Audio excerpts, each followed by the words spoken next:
नमस्कार। आज के व्याख्यान में हम तृतीय वर्ष कला के द्वितीय प्रश्न पत्र निबंध और भाषा के अंतर्गत साहित्यिक निबंध में साठोत्तरी हिंदी कविता पर चर्चा करेंगे। आधुनिक काल में छायावादी काव्य सबसे अधिक समृद्ध रहा है।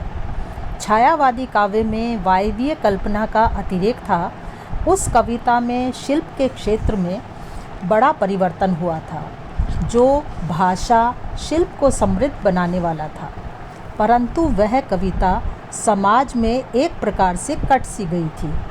स्वयं छायावादी कवियों ने अपनी इस भूल को महसूस किया, तभी अनेक छायावादी कवि बाद में प्रगतिवादी भी बन गए थे। उसी कविता की प्रतिक्रिया में प्रयोगवाद अस्तित्व में आया। प्रयोगवाद का विकास नई कविता के रूप में हुआ। समय तेजी से बदलता रहा। नई कविता की जो प्रवृत्तियाँ थीं वे भी समय से पीछे रहती जान पड़ी और कविता के क्षेत्र में अन्य काव्य धाराएँ समय के प्रवाह से ही निकलकर आगे चलती गईं। ऐसी काव्य धाराओं में एक महत्वपूर्ण काव्य धारा साठोत्तरी कविता है। सन 1950 से 1960 तक नई कविता का बोलबाला रहा। सन 60 के बाद भारत की परिस्थितियों में, राजनीति में, सामाजिक वातावरण में बड़े परिवर्तन हुए। इनके बारे में कवियों ने जो कुछ अनुभव किया, जो कुछ निष्कर्ष निकले, वे कविता के माध्यम से अभिव्यक्त हुए। वे ही साठोत्तरी कविता के नाम से जाने जाते हैं। इस प्रकार साठोत्तरी कविता सन 60 के बाद की कविता है। यह सन विशेष के बाद लिखी गई है, इस कारण इसे यह नाम दिया गया है। भारतेंदु युग, वेदी युग जैसे नाम समर्थ साहित्यकारों के नाम के आधार पर दिए गए थे, परंतु साठोत्तरी कविता में ऐसा प्रभावशाली कोई व्यक्तित्व उभर कर सामने न आ पाने के कारण साहित्यकार के नाम पर इस कविता का नामकरण नहीं किया जा सका। साठोत्तरी कविता के प्रमुख कवियों में रघुवीर सहाय, धूमिल, केदारनाथ सिंह, सव्यसाची, ज्ञानेन्द्रपति, दूधनाथ सिंह, सौमित्र, मोहन, बलदेव वंशी, प्रयाग शुक्ल, नीलम, मलयज, लीलाधर जगूड़ी आदि थे।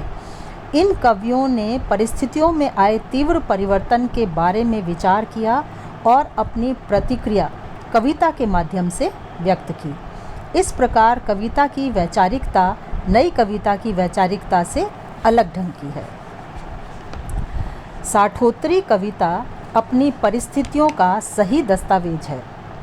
किसी समीक्षक ने सही कहा है कि निश्चय ही ये ईमानदार कवि हैं। उन्होंने कविता को अपने विचारों के संप्रेषण का माध्यम बनाया है। शाब्दिक चमत्कार इनमें नहीं है, एक सीधा साक्षात्कार भाव ही यहाँ है। इस साठोत्तरी कविता की कुछ प्रमुख विशेषताएं हम इस रूप में देख सकते हैं कि चीन और पाकिस्तान के आक्रमणों से स्वतंत्रता प्राप्ति का जो मोह था, देश की समस्याओं के समाधान की जो आशा थी, उसका मोह भंग साठोत्तरी कविता में व्यक्त हुआ है।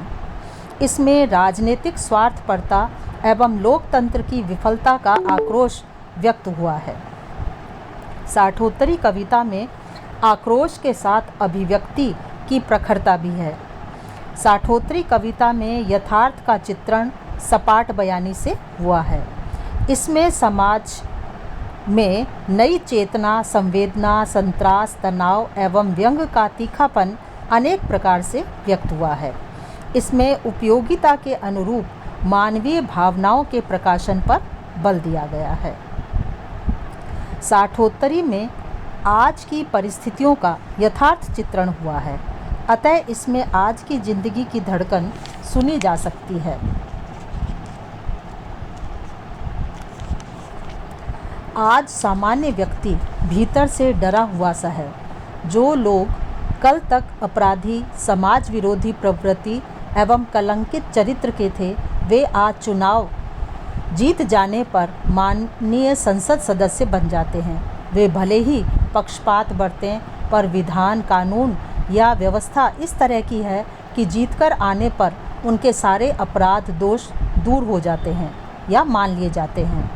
ऐसे ऐसे व्यंग भी साठोत्तरी कविता में सपाट शब्दों में व्यक्त हुए हैं।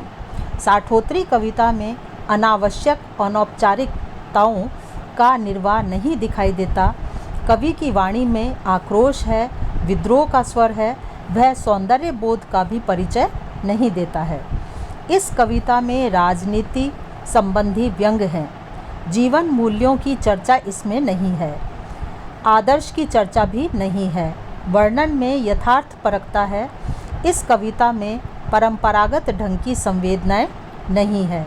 इसमें संवेदना के वैसे दर्शन नहीं होते जैसे कि पहले कभी होते थे। भक्तिकालीन कवि कह सकता था कि परहित सरिस धर्म नहीं भाई, पर पीड़ा सम नहीं अधिमाई। साठोत्तरी कविता का कवि ऐसा कहने के बारे में तो सोच भी नहीं सकता। अपनी घुटन, अपने तनाव के कारण उसे कहाँ अवकाश है कि परहित की बात सोचे। वह तो राशन की दुकान पर लगी लंबी कतार में खड़े होने से परेशान होकर सरकार को कोसेगा या जिंदा रहने की अपनी मजबूरी, ना मरने, आत्महत्या न करने की अपनी कमजोरी पर पछताएगा। उसे शाश्वत मानव मूल्यों के बारे में कहने सोचने का अवकाश ही नहीं है।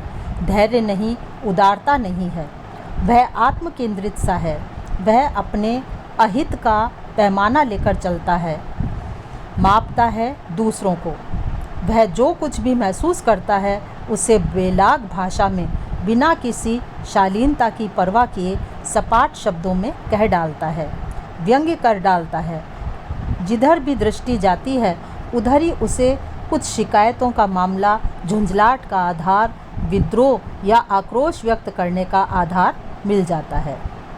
उसे कहीं संतोष प्रदान करने वाली वस्तु दिखाई नहीं देती। साठोत्तरी कविता में उसे सब और शिकायत का ही मामला प्रतीत होता है। वह किसी वस्तु की तारीफ नहीं करता प्रतीत होता है। उसमें तनाव है, बेचैनी है, छटपटाहट है, दर्द है। उसे सारी व्यवस्था के प्रति शिकायत है। साठोत्तरी कविता जीवन की आग की मुक्त वाणी में व्यक्त लपट है। अतः कह सकते हैं कि साठोत्तरी कविता पूर्ववर्ती कविता से भिन्न है। यह मुक्त छंद में सरल साहित्यिक खड़ी बोली में रची जा रही है, परंतु इसमें कथ्य के अनुरूप गवारू शब्द भी अपनाए गए हैं। सपाट बयानी, अभिव्यक्ति की अक्खड़ता, मोह भंग एवं आक्रोश आदि प्रवृत्तियों के कारण यह जनजीवन के अधिक निकट है। इसमें अनेक कवि रचना कर्म में संलग्न हैं। धन्यवाद।